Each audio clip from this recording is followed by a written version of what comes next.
Well, it's been quite a morning. Canadian Prime Minister Justin Trudeau is taking shots at President Trump in a rather personal way. This is over the newly implemented 25% tariffs that went into effect. Now, a short time ago, watch this closely, Trudeau had a direct message. He even called the president Donald. I want to speak directly to one specific American, Donald. In the over 8 years you and I have worked together, we've done big things. We signed a historic deal that has created record jobs and growth in both of our countries. We've done big things together on the world stage, as Canada and the U.S. have done together for decades, for generations. And now we should be working together to ensure even greater prosperity for North Americans in a very uncertain and challenging world. Now, it's not in my habit to agree with the Wall Street Journal, but Donald, they point out that even though you're a very smart guy, this is a very dumb thing to do. We two friends fighting is exactly what our opponents around the world want to see. We are now, they respect us cause we are now. Money up, run the whole town, don't we? Our money can't slow down, money won't slow down. Ooh, we do it.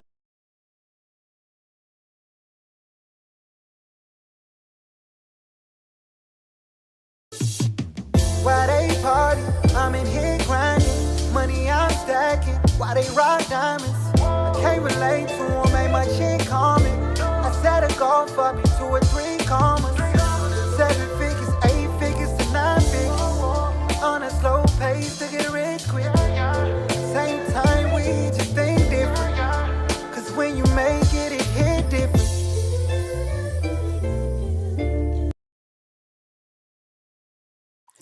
What it do, y'all? It's your partner Dale.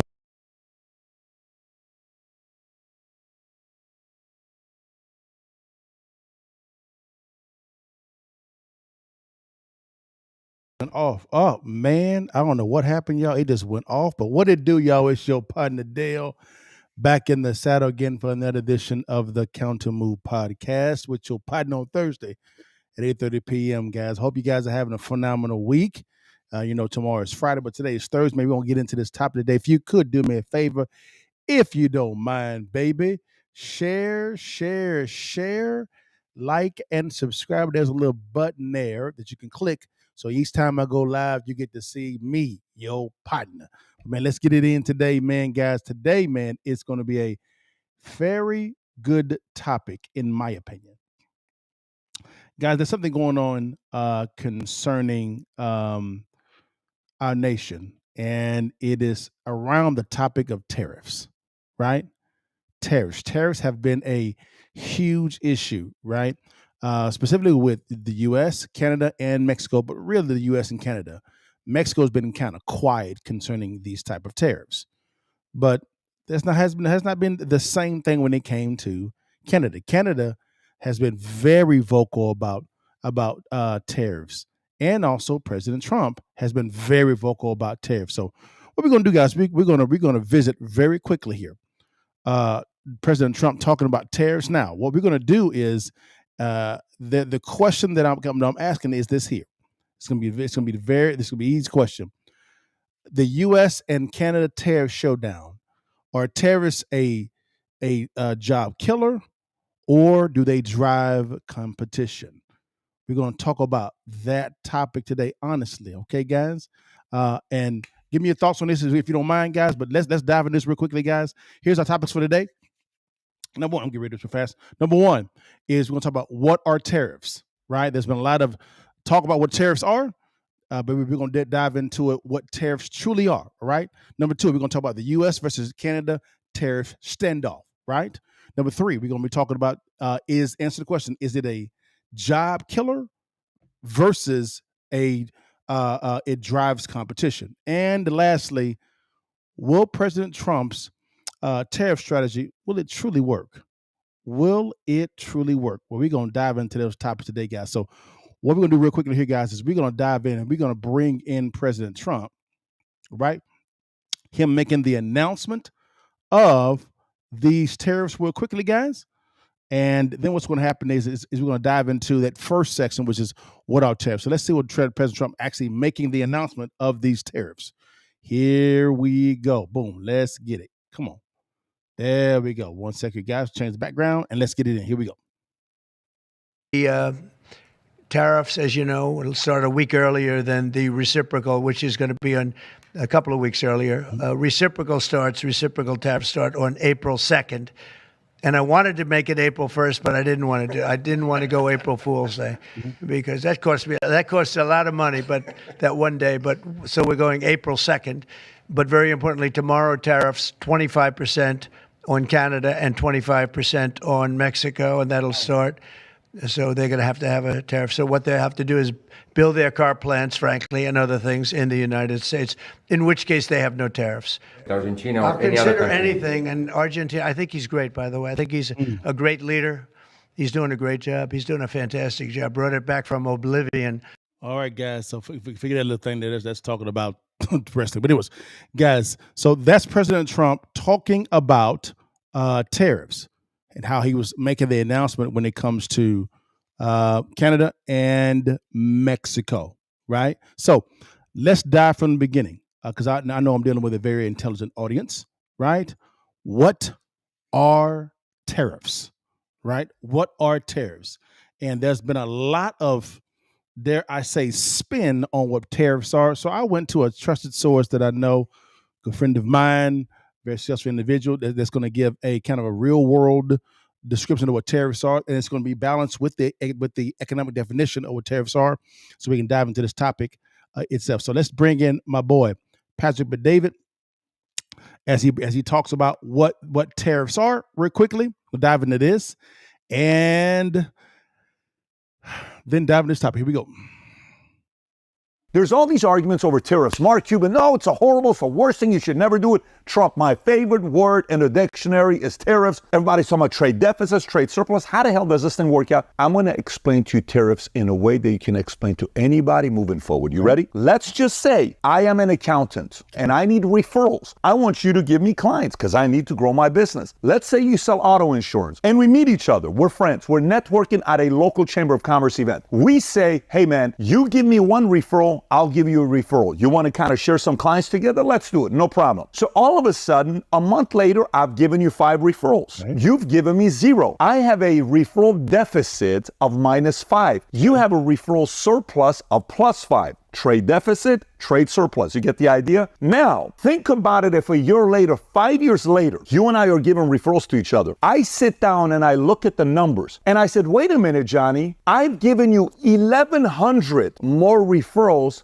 than you've given to me. Do I look like a dummy to you? Why do I keep giving you referrals? And you give me nothing in return. You're like, well, I take care of your clients when you send them my way. What's wrong with that? I show them, like, I want to make some commission. I'm not making any money on this deal. It doesn't matter. I'm taking care of your clients. That's exactly the relationship between U.S. and China. So you may be saying, Pat, why 1,100 referrals? What's the big deal? Here's what the trade deficit of U.S. with all the other countries worldwide is. If each referral equaled $1 billion, our trade deficit is 1.1 trillion against the rest of the world. We've given the rest of the world $1.1 trillion of business more than they've given us. What the hell are we doing in America? Is this what it is? And we just give everybody business? And by the way, guess what country in the world has the highest trade surplus? Who has taken more referrals than anybody else in the world? What country do you think that is? It's China. Wow. Do you know how much more? 823 billion more than they've given to everybody else. You know what China is saying? Hey, don't tell anybody. I mean, they keep sending us business and we don't need to send. They're not saying shit to us. Keep taking the money, and boom. Oh shit, this guy got elected. His name is Trump. This guy's problematic. He doesn't like this stuff. What do we do? Release a virus, do this, what do we do with all this stuff? Let's shut down the entire world so this guy doesn't get reelected. Oh my God, thank God all these other guys show up. What do we do with these guys now? That's the whole concept of tariffs, trade surplus, trade deficit, and why it's becoming a topic of discussion where Mark Cuban is reacting to it, Trump is reacting to it, and everybody else in business wants to really get to the bottom of it.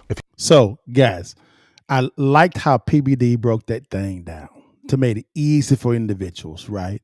He broke it down to a referral type of scenario. Now, the one thing that he did not say is tariffs are a tax. They are a form of tax. Yes, they are. But it's in the confines of a trade agreement, right? So what was kind of concerning to me is what he was presenting is our trade deficit is the most on the planet. The most. What type of buffoonery negotiated these trash ass trade deals that has us in trade deficits? That didn't make any damn sense. And on the flip side, China, they killing the game. Great negotiating to where they have a trade surplus. So, what are tariffs? Tariff is a tool, it's really a tax that a president, right, has at his disposal to force renegotiations of trade deals. Now, don't get it twisted.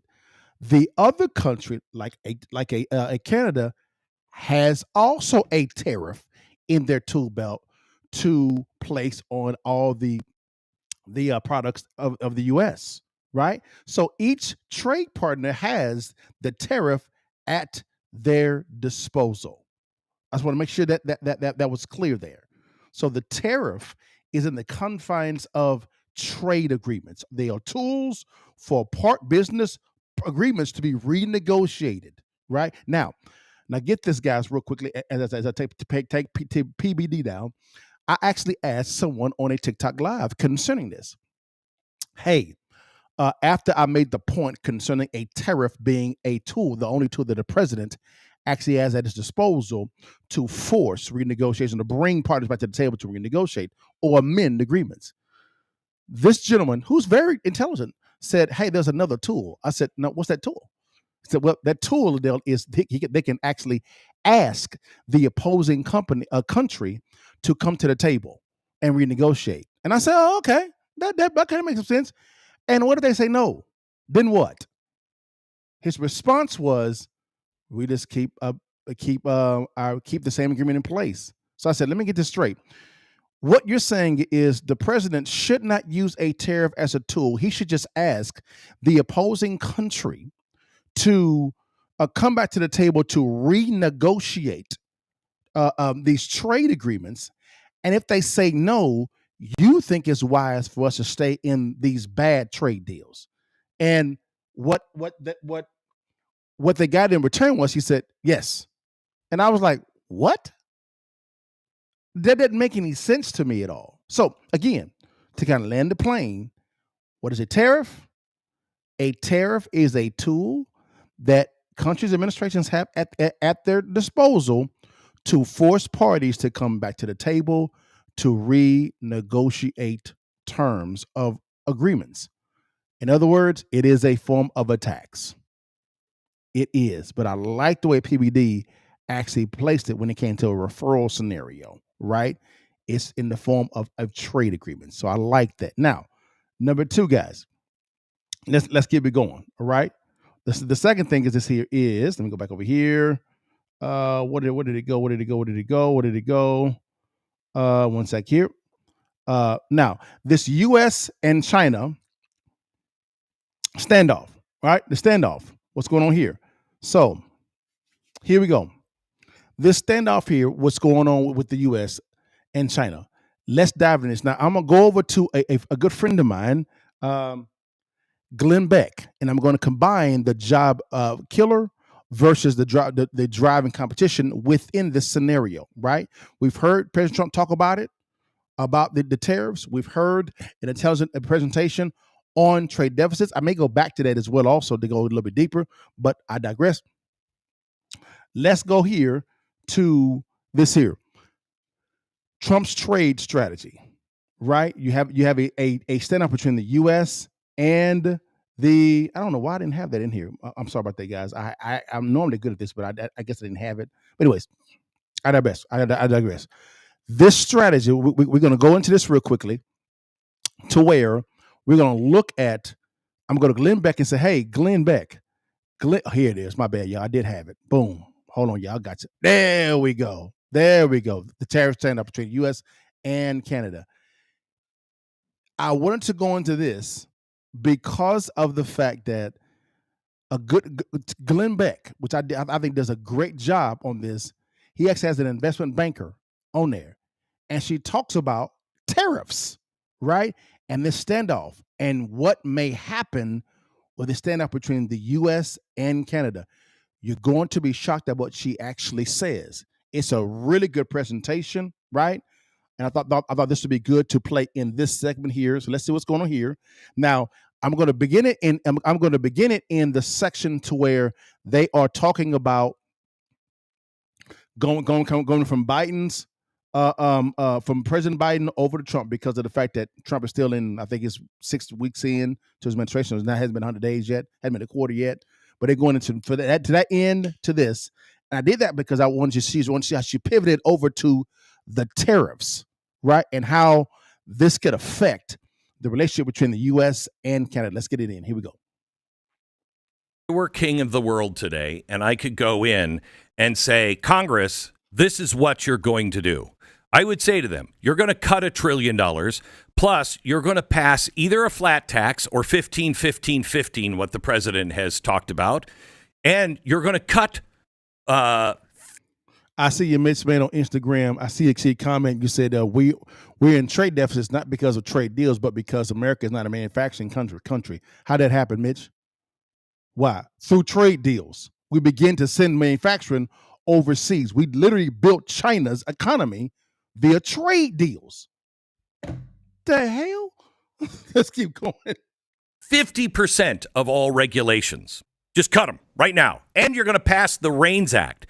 That would change the dynamics of the economy. Yes, we would have all of that spending going away from our GDP, from the government. Good. But money would flow into our country, and jobs would be created, and we'd ignite the engine at the same time. That's what has to happen. But that's not going to be the president's fault if it doesn't happen. What a surprise. It's going to be the lame-ass GOP that will screw this up. Ooh. He's got to get them on path. Okay, is there anything else you think we need to hit here on the economy before we get to some good news? I mean, this was going to be probably a whole other segment, but I'll just throw out there at some point we need to have a discussion about these tariffs. Now is probably not the time because it's a very large discussion. Okay. But we need to have a discussion about these tariffs. Okay, let's do that now. Go ahead. Let's start there. All right. So basically, what did the American people hire Trump to do, right? Okay. They hired to stabilize prices, to get things more normalized. And yes, we have these issues around the world in terms of where we stand in trade. Okay. However, as we have been talking about, we just talked about, this needs to be very surgical. We need to have Fred Astaire and Ginger Rogers doing the choreography. We don't need to have bull in a china shop.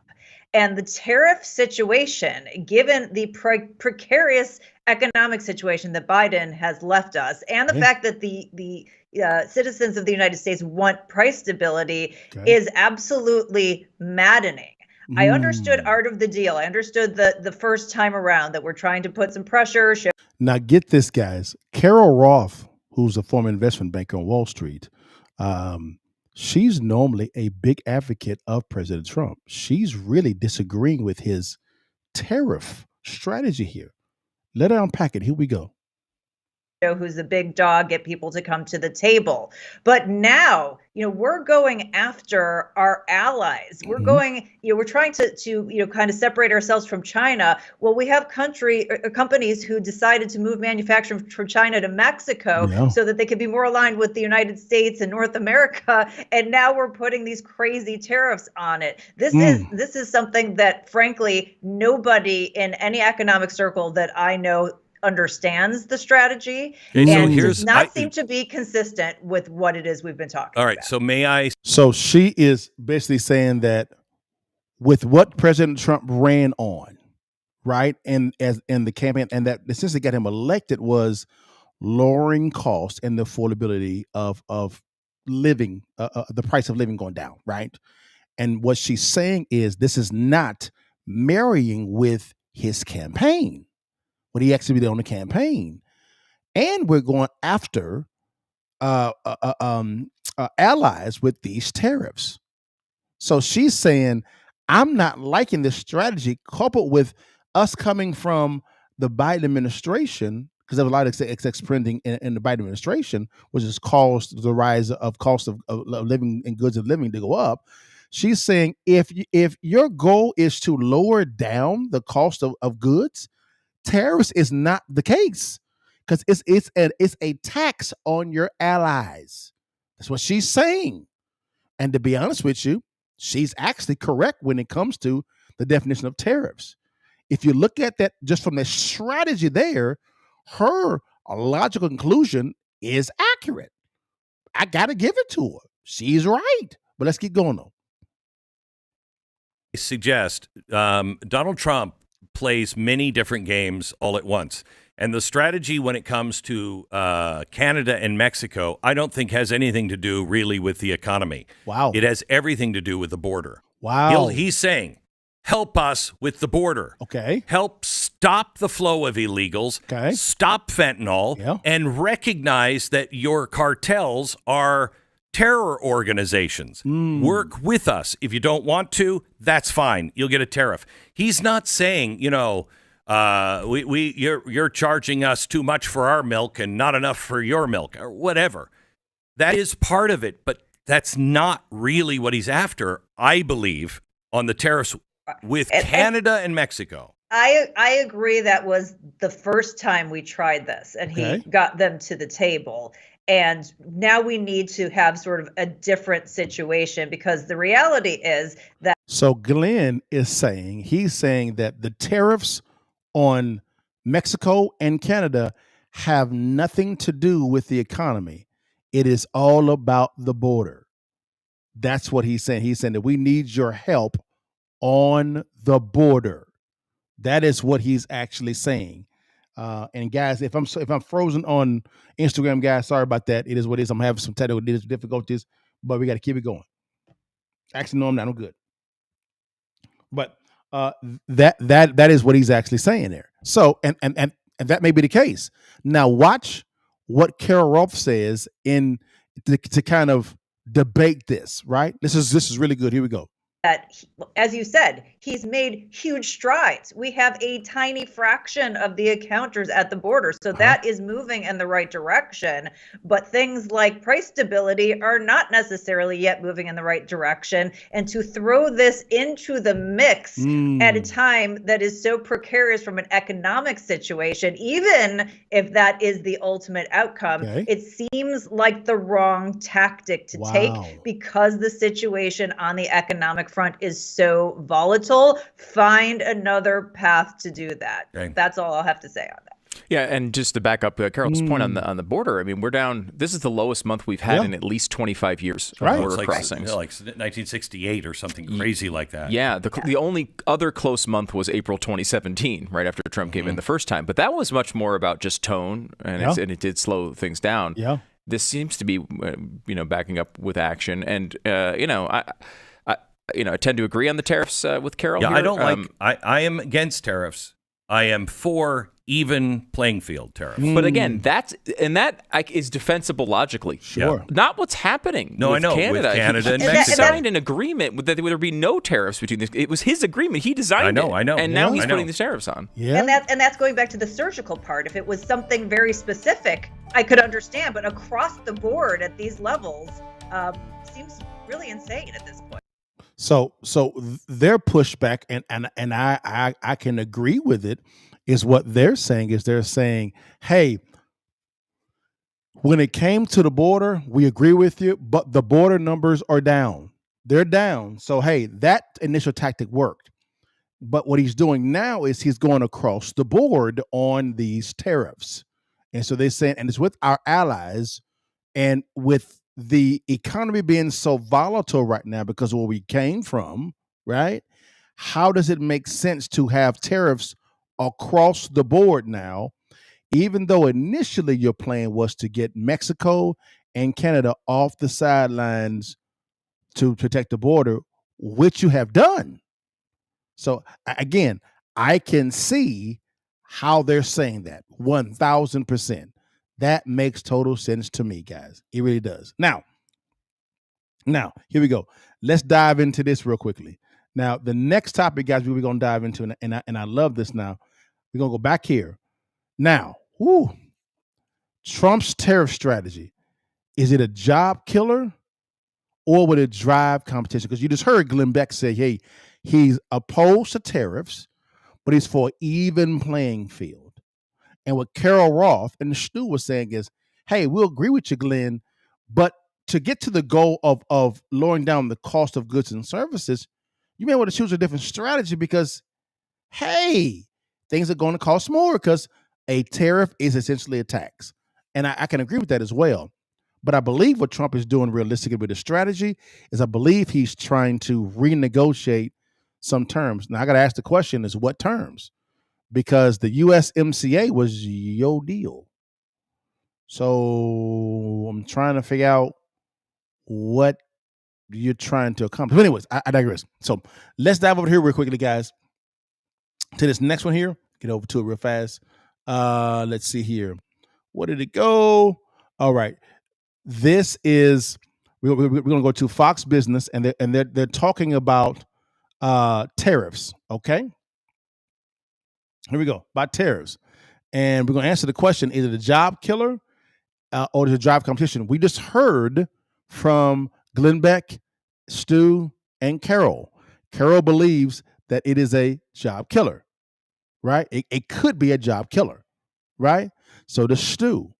Glenn believes that he agrees with it could be a job killer, but also he wants an even playing field, which means that he's kind of on the fence saying, I see both arguments, but both could be accomplished. But let's see.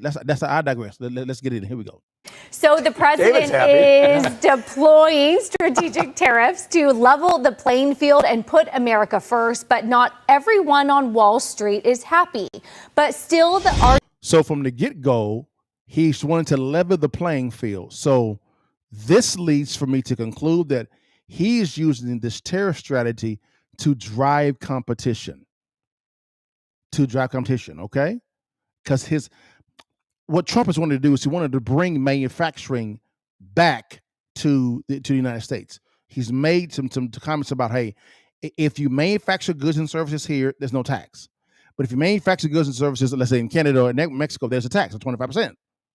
So therefore, he's attempting to bring back manufacturing here to drive competition because that's America first. All right, let's get it in. Argument remains. America needs an economy that protects America's interests, not just Wall Street. Okay. The short-termism is what's killing us as a nation. Wall Street's interests are not always aligned with Main Street's interests. Wall Street is only concerned about Main Street as a consumer. All you want to do is keep the golden goose fat, but when does the golden goose get some of the gold? The writing has been on the wall. Businesses are already making adjustments. Just this morning, Walmart demanding price cuts from Chinese suppliers to offset tariffs. U.S. toy factories seeing a surge in demand. Bitcoin jumping after President Trump announcing exemptions on certain tariffs. Meanwhile, U.S. Treasury Secretary Scott Bessent is delivering his keynote at the Economic Club of New York. We will be watching for his take on the economic impact and for questions from our very own Larry Kudlow. But still, the question remains. Are these headwinds or are they tailwinds pushing the U.S. towards a stronger, fairer trade deal? That's where I want to go with David Bonson, because we know typically you want a free market that works in a perfect world, right, with no tariffs. But we don't live in a perfect world. How do you feel about this? The fact that we don't live in a perfect world is why I feel so strongly about this, because I believe governmental involvement makes an imperfect world more imperfect. I don't believe in a utopian vision where the government can centrally plan what the right prices are to be paid amongst economic actors. The people that I want to set a price are those with skin in the game. Those who are actually participating in a transaction. transaction. Okay. And I don't believe that tariffs facilitate that. And ultimately, this whole argument that this is all being done towards getting to a better deal, I'm totally open to that argument. If it's all negotiation and so forth, we'll let it play out. Okay. But that's not what's being said. It's being said that Canada's ripping us off because they sell us more stuff than we sell them. I got my hair cut this morning. I have never sold her anything. And she has constantly cut my hair. And I don't think it's an unfair transaction. And that's the analogy I use all the time, because when it comes to a country selling us things, it takes willing, free buyers and sellers. But what about if the other country isn't free? Howard Lutnick this morning was making comments where he said in aggregate, about on average-ish, China puts about a 50% tariff on our goods. So if the other side isn't playing fair, we have to respond, do we not? But that example you use makes my point. Why are we using a China example when we're talking about Canada and Mexico? So let's discuss China about China. Let's discuss Canada about Canada. By poisoning the well, by cross-pollinating them all together, it's making the conversation harder, not easier. Can I be a little optimistic here? Because Kevin Hassett, who plays a major role in this administration. I think, though, to be honest with you, the reason why Trump is actually lumping them all together is to make it difficult. And I'll tell you in a second why. Don't get it twisted. Here we go. Was in the first Trump administration. He wrote a book about that called The Drift. Kevin is now the director of National Economic Council. That's the same job that Larry Kudlow had when he was there. And he writes about the split within the Trump administration in the first term. And he said you had the trade warriors. That was one group. It was represented by Peter Navarro, Stephen Miller, and some others. And then you had what he calls the practitioners. It was Larry Kudlow, people who have your opinion, basically free traders. And he says at the end of this description of these two groups, he says the president loved listening to the trade warriors to drive his agenda, but he needed the others to keep him from driving into a ditch. I think he still has kind of a balance represented by Kevin Hassett on the one side, and Peter Navarro is still there on the other side. So you do have a balance. And in the end, if the markets continue to react as they have been the past few days, I think that's going to click for Donald Trump. And I think he's going to make a more of an effort to make a deal with Mexico and Canada. And by the way, Mexico and Canada are a little nervous for all their brouhaha about we're standing tough and everything. They have a lot more to lose from a trade war than we do. They do. Well, Brian, we've given the Federal Reserve pushback because we think that they're too driven by the markets. Don't you think it's good that the president is not being driven by the equity markets yet? Well, I don't know if he's being driven or not driven. I mean, I like that he pays attention to equity markets. I like that he cares about business in America, investors in America. I would say on Canada, just to push back a little bit. So you brought the China example up. Yeah. There's a Montreal Economic Institute, is a free market think tank in Canada. They said about 20% of Canada's economy is basically off limits to the United States and other foreign investors. So I think that's interesting, right? That's not free trade. I think bringing those barriers down would be good. Sure. Look, we're going through all this brouhaha right now, and you've got Trump saying... It's a statistical term for anyone. Brouhaha. Very technical when I talk. But here's where I think we're going to land at the end of the day. I think at the end of the day, and you can already see this with the April 2nd deadline that President Trump is referencing with regard to Mexico. Which is the fourth deadline now set. Totally. Yeah, I know. I get that. But the April 2nd is when he said we're going to do the reciprocal tariffs thing. Right. And I think at the end of the day, David, to your point about the trade warriors versus the market guys, I think on April 2nd, we're going to get to this reciprocal trade deal where you can look out into the world and say, what do they tariff us? We're going to do the same to them. And I think that's actually going to give small businesses, large businesses, much more clarity about the road ahead. Jerry, we want to come to you. And they keep going and going and going. But to answer this question real fast, will this strategy lead to would it be a job killer or would it drive competition? Interesting. Now you're hearing them talk about how, Walmart and other stores are already asking other countries like a China to cut their pricing down. Right. So my question is, why would you ask China to cut their pricing down unless you understand if they are overcharging you for something? So why would you do that for? And that's fine. If you run the business, it is what it is. But is it a possibility that it could be a job killer in the long run? I don't know. Can it drive competition? Yes, it could. But let's see what actually happened, guys, because of the fact that, well, before I do it, Let me ask you the question. Can it be a job killer? It depends on, yes, it can. It depends on the industry, right? It depends on how effectively the vision of the entrepreneur is when it comes to running the company, right? Whether it be the CEO, CFO, COO, it depends on that. It depends on how fast the leadership of an organization can pivot when things go up or down. As entrepreneurs, we're going from deal to deal to deal to deal to deals. Those that are actually good at it. We're not really centralized on one thing as far as when it comes to deals. Now we have a centralized goal of making money, but each deal is different, right? So that's how it works. Now, would it drive competition? I believe it can. This is what I meant when I said that I believe the reason why Trump is combining all three, which is China, Canada, and Mexico, is because he wants it to become difficult, so that it forces them to come to the table because of the fact that the USA has the biggest consumer base in the world. And of course, Canada, Mexico, and China know that. So a trade war will most likely wound them a lot more than the United States. So I believe that he likes the difficulty. Let me give you an example. Trump is a real estate developer in New York. New York is it's probably the hardest city to buy real estate in and maintain it in the world. You got to deal with union bosses. You got to deal with, but sometimes mob bosses, city council, planning and zoning, depending on the boroughs, the city as well. Also, the mayor. You got to deal with local governments, Democrat, Republican, you name it. Permitting process, it's ridiculous. The inspection process, it's crazy, and it's very hard to do business in real estate. Well, what Trump normally did was, typically whenever I buy a property and I renovate it, typically I actually have a GC, right? And the GC normally gives me a bid for the labor and the materials, right? Which is fine.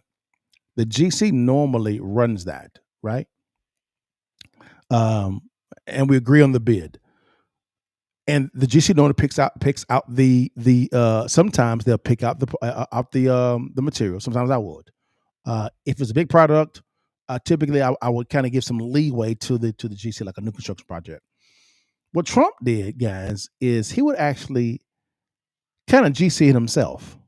Now, he had a GC he was working with that he employed to do the work, but this guy would actually have toilets be brought in to his office, countertops, appliances, and he would test them out. I mean, his attention to detail was crazy what he actually did, right? And he enjoyed making it difficult for the general contractors. I believe he's using the exact same technique here because his ultimate goal is to drive competition. Remember, he said, hey, I want to bring manufacturing back to the U.S. because past trade deals has sent those across the seas. We literally built the entire economy of China by forgive me guys, got text messages. We literally built China's whole industry, whole country by trade deals, by sending out manufacturing over there. We literally did that via trade deals. That's what we did, right? So he's saying, bump that. What I wanted you to do is I wanted you guys to bring your manufacturing over here, which is fine. No worries about it at all. You build here, no tariffs. You build somewhere else, I'm gonna tariff you. He's doing that to make it difficult for companies to make a decision, either come to the United States or not. That's what he's going to do. It's real simple, not hard. That's what he's doing. So I believe, could it be a job killer? Yes. Could it also drive competition? Yes. Both could be right. Right? We should be rooting for the wisest decision. I agree with what the gentleman said from Fox Business. The government should not be in the business of trying to set pricing on businesses. That's for businesses. That's for business to do, not for the government. But the government is in place to be able to be the referee. Does that make some sense, guys? All right. So now, let's go back over here real fast. Now, will President Trump's strategy work? Will it work? Well, let's see what's going on so far right now, guys. All right. This just in, literally 6 hours ago. Right. We're going to go over to X. This is Yahoo Finance. Yahoo Finance. Yahoo Finance. Boom. Here we go. This just came in. Let's listen to what they have to say about it. This is the effects of this pressure campaign that Trump is doing. Here we go. They are. Are you feeling the whiplash, Julie? Yeah.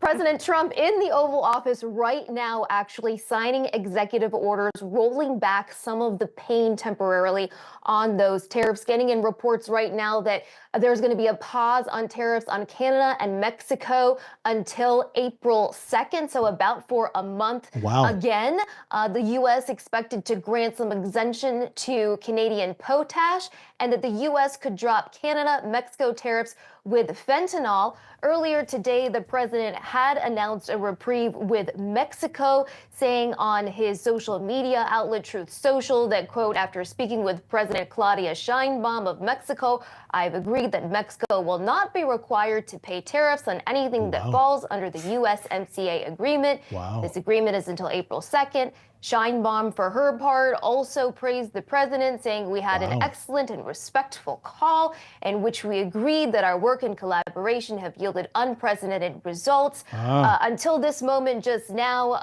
Canadian Prime Minister Trudeau had been talking with U.S. officials to try to get some relief. All of this, of course, coming just one day after we saw the president offer a reprieve for U.S. automakers for 30 days for those who are car companies that are complying with the USMCA. So lots of fast-moving parts here when it comes to tariffs, Joel.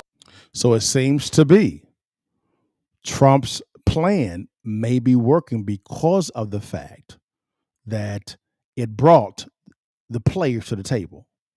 The Mexican president said we had a great phone call, great results, agreed to a 30-day temporary stay on this. So it seems to be yielding some form of results to force the partners to come to the table and renegotiate. And Jed, I'll take it from here. This other point, which I was talking to Julie about at the top of the show, Treasury Secretary Scott Bessent was making remarks today at the Economic Club of New York. He sounded like he was talking tough on trade there, Jen, but what were the key takeaways there for you? He was, and while Wall Street is concerned about inflation when it comes to tariffs, Treasury Secretary Scott Bessent is not, telling the Economic Club of New York this afternoon that he's not worried about inflation from tariffs, but that we could see a one-time adjustment in prices. Take a listen. Can tariffs be a one-time price adjustment? Yes. While I've agreed not to talk about prospective Fed policy going forward, I would hope that the failed team transitory could get back together and think that nothing is more transitory than tariffs if it's a one-time price adjustment. Now, another reason the Treasury Secretary is optimistic that inflation won't rise is that he says oil prices are dropping now and that the yield on the 10-year Treasury has also been dropping, something that the administration has been targeting and wants to continue to target through its policies. He said, notice that President Trump has stopped calling on the Fed to cut rates, so reiterating that the administration is taking the pressure off the Fed and more focused on using the 10-year to bring borrowing costs down.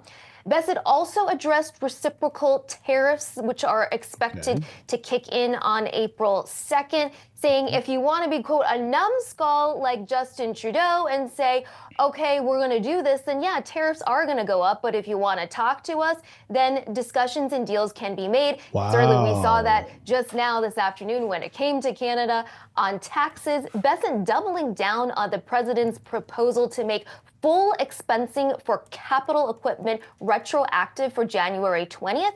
He also said something that's under consideration is having full expensing of factories and equipment. And one rumor that Bessent put to rest was not consolidating financial regulatory agencies. Instead, he's looking to use FSOC, the Financial Stability Oversight Council, which the Treasury Secretary leads, to try to coordinate amongst financial regulatory agencies for regulating banks. He says, quote, "We want them to all be singing from the same song sheet."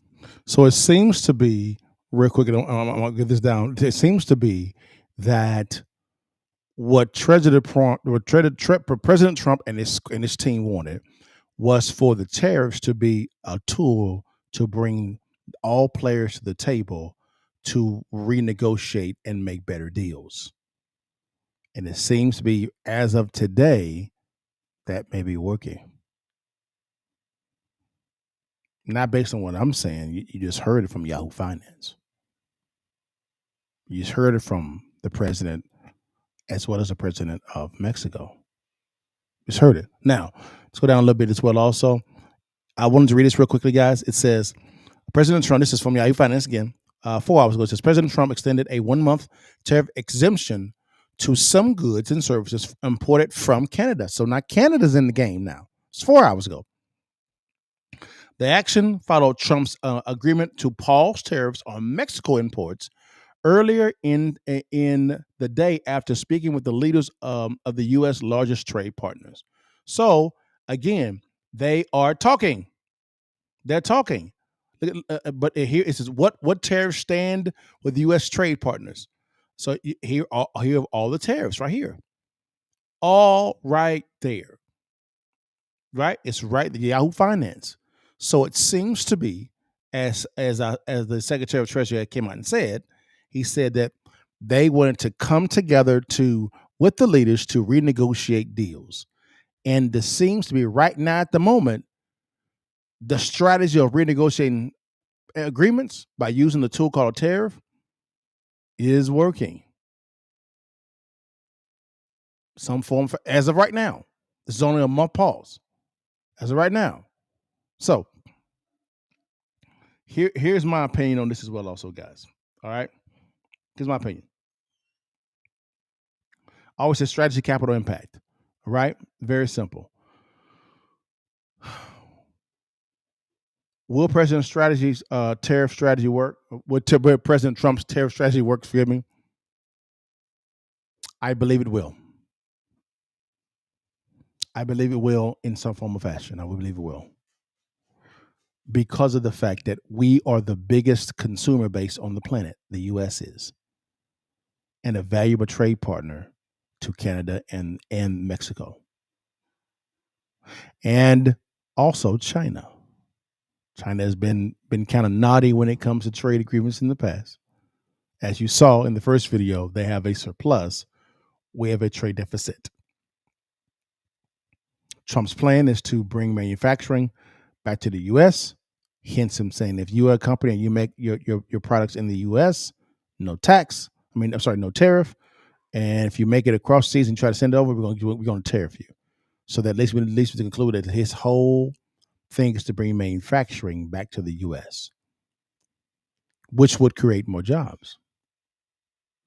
So if he achieves that goal, it actually drives competition. And it's not a job killer. But if it does not, it will definitely be a job killer. So, what should we do? I always say strategy, capital, impact, guys. When it comes to this, guys, I'm going to bring in another party, another player in the game that's not talked about at all. Congress. Congress right now is controlled by the Republican Party, both the House and the Senate. And I understand the Senate has been confirming President Trump's cabinet. Appreciate you on that. And I know we just had a State of the Union or joint session of Congress, whatever you want to call it. But my message is to Congress and the executive branch, House and Senate. Speaker Johnson, Majority Leader Thune. It's time to pass some bills. It's time to cut some spending. It's time to cut some taxes. It's time to work. I know you may be walking and chewing up at the same time. Appreciate you. But in order for this to work, this tariff strategy to work, and to accomplish the goal of lowering down the cost of goods and services for Americans, Congress will have to get off the sidelines. These executive orders are great for PR, wonderful, and they have some effect. But there's something. But until you begin to marry the actions of the executive branch with the legislative branch, that could easily be reversed. I heard that they're working on either one or two bills for this tax cuts to make the tax cuts permanent. When Trump actually did it in, I believe, 2016, 2017, right? And some additional tax cuts. And also Trump is cutting regulations. And Trump has hinted on getting rid of the income tax. Is that really going to happen? I don't think so. Great PR, though. Great PR. Front order PR. But in order for this to happen, the executive branch and the legislative branch are going to have to begin working together. Because if you don't, this is all for a show. Then tariffs will become a job killer. Because there would be no reprieve for the constituents that put you into those seats, and also into the Oval Office, President Trump. So yes, go on Fox. Yes, go on CNN. Yes, go on CBS, ABC, talking about this and all about that. But House members and senators, get your asses into that chamber and write some damn legislation. Damn it, negotiate. Because if not, you will lose majority in 2026. You will. Because it's the economy, stupid. We gave you all this authority. Now work. I got to say President Trump is working his ass off. Vice President Vance, is working his ass off. Now, senators and congressmen and congresswomen, it's your turn to work your ass off. Very simple. You got the keys.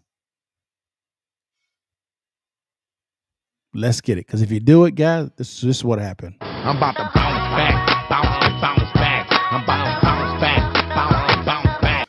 There will be an American bounce back, American comeback, American golden age renaissance. If you play this right. If you play it right. Man, guys, man, I hope this was cool. I really enjoyed this, man.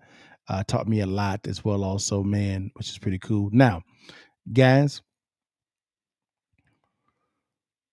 as you see, I got my hat on. I got my hoodie on. You see that thing, baby. Uh-oh. You see that thing? My bad. You see that thing, man? I'm looking better than you. Take the damn picture.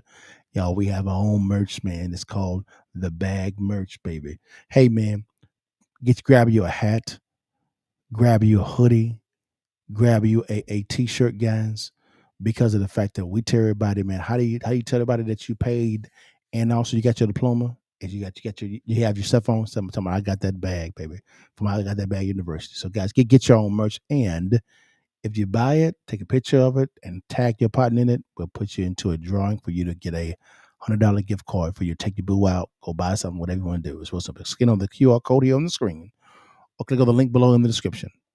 Also, guys, man, I'm always asked this as well also concerning real estate investing, guys. Hey, Liddell, hey, I need to be in the side hustle. It's all good, baby. I always tell everybody, when it comes to real estate is a team sport. You build wealth in a community, right? and you develop strategies within a community, guys. The first step to that is getting access to the right strategies. We're giving away our free ebook called Distressed Property Investing.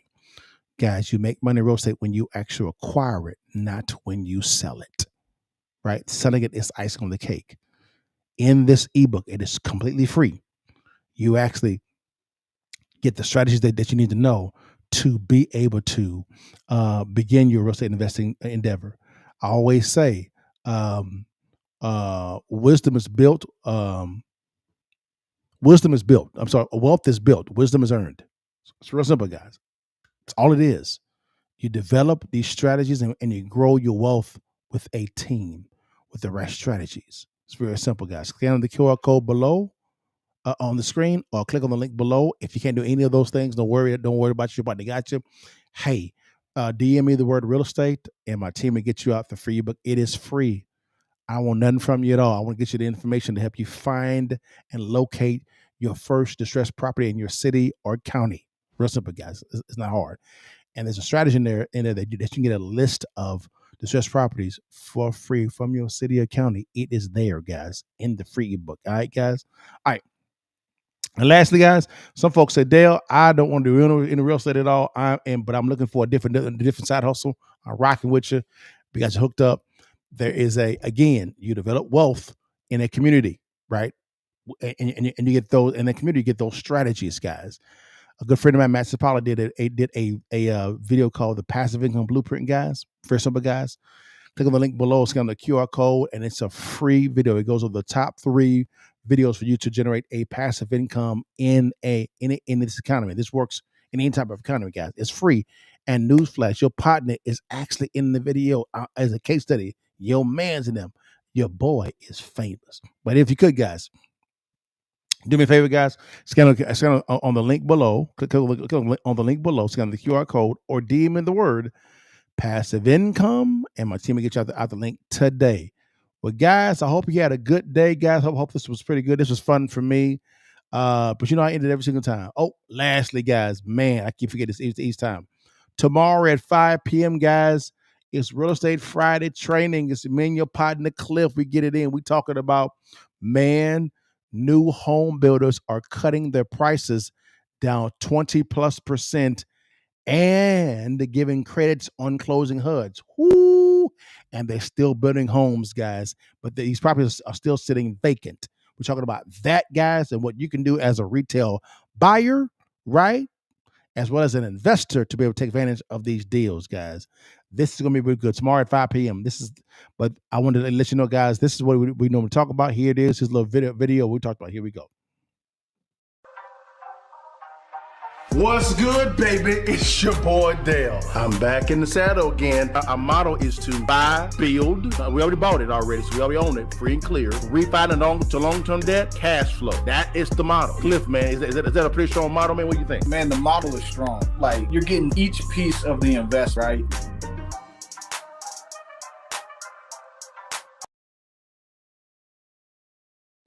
Again, guys, Real Estate Friday live tomorrow at 5 p.m. CST. Cliff and I talk about real estate investing, guys, for free. It doesn't cost you that much. Live on all platforms. But I end it every single time, guys. Thank you for your time. But before you leave, while you can, you see that thing, but take that damn picture for your mama and them. Holla at you. God bless you guys. See you next Thursday, guys. Holla at you. Peace. Walk me through everything, but let's start from the beginning. How'd you get into this space? Well, when I was 17 years old, my Uncle Gary, who still lives to this day, introduced me to a concept called passive income. Okay. And I said, oh, Uncle, what's that? Yeah. He said, something that you do one time, but you get paid over and over again. I'm like, why am I trying to go to college? I want to know how to do that. Gotcha. And so while I was in college, I began to look at business models that generated passive or residual income. One of them was real estate, because everybody and their mama actually had it, from Robert Kraft, Jerry Jones, all the billionaires actually had real estate in their portfolio. So I began buying real estate while I was in college. The first deal that I did, I made $3,500. And in college, that's a big time. In college, you broke. For sure. College. For sure. Then I went from $3,500 to $10,000 to $26,000, and now $35 million worth of real estate. For me, business is always about solving someone's problem. Whenever you're buying a real estate transaction, the one thing I look at is, what's the pain point? Why you want to sell for? And typically, I like buying properties below wholesale. I never buy properties at retail. That didn't make any sense to me at all because I'm planning for the worst case scenario. Each and every deal that I actually acquire, I actually take home cash when I actually acquire it. Wow. Every single time. If you wanted to know how successful real estate investors make money with their acquire real estate and not when they sell it, click on the link below or swipe up and download our free ebook, Distressed Property Investing. The blueprint is in the ebook. Stay blessed, holla at your partner, and download the ebook today.